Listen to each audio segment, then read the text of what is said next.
Good Morning Business, le débat.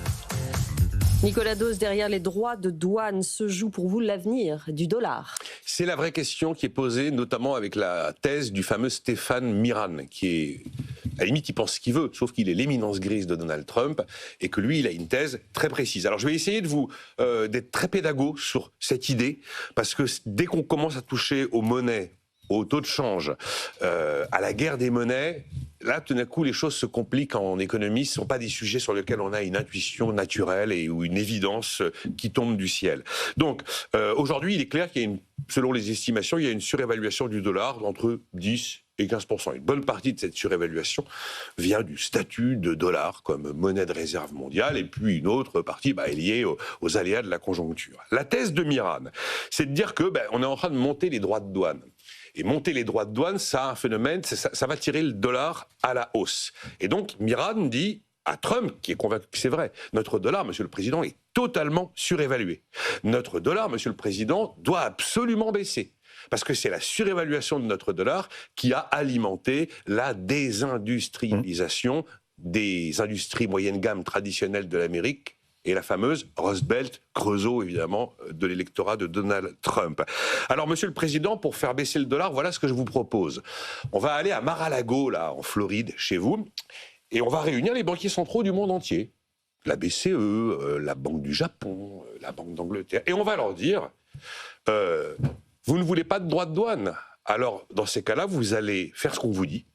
Et BCE, Banque du Japon, Banque d'Angleterre, vous allez vendre vos dollars et vous allez massivement acheter d'autres devises. Si on vend le dollar et qu'on achète, si on vend du dollar, à ce moment-là, le dollar va baisser. L'objectif de Miran est donc de faire baisser le dollar.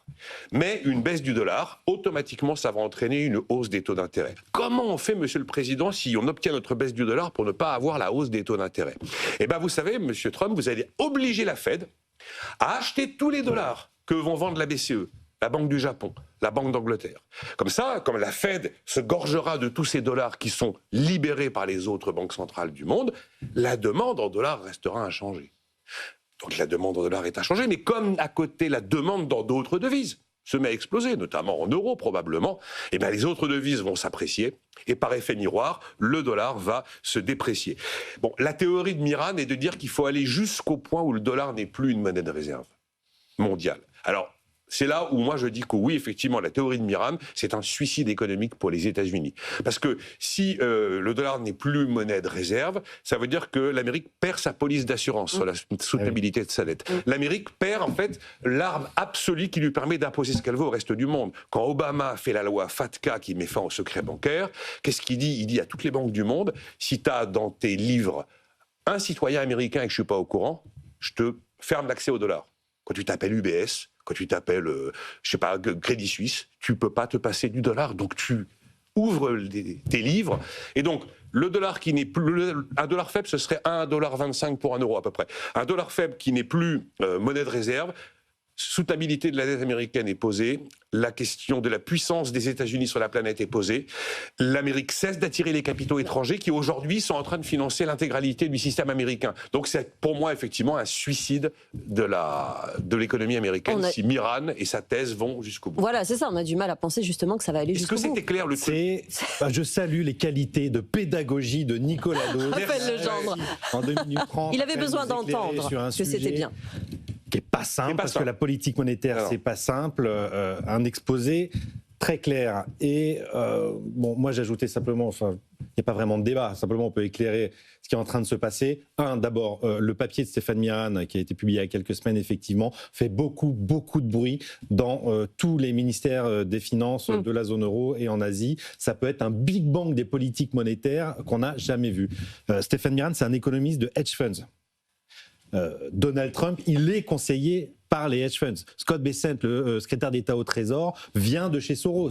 Soros qui était le grand spécialiste pour shorter nos monnaies européennes. George Soros. Et là, ce qu'ils essaient de faire, c'est une sorte de méga short sur le dollar, sans passer par les marchés financiers, mais en convoquant une sorte d'accord du Plaza. C'était en 1985. Les pays du G5 s'étaient tous réunis pour réajuster les niveaux des monnaies des 5 économies les plus puissantes de la planète. Sauf que là, il le fait avec un flingue épingle sur la tempe qui est vous venez, j'ai mes droits de douane et si vous ne vendez pas le dollar, effectivement, moi, je vais vous taxer vos produits. Ça ne peut apporter franchement quasiment que du mal, mais c'est comme cette politique de tarifs, c'est extrêmement dangereux. Tous les économistes un peu cortiqués vous expliquent qu'ils n'ont qu'à y perdre.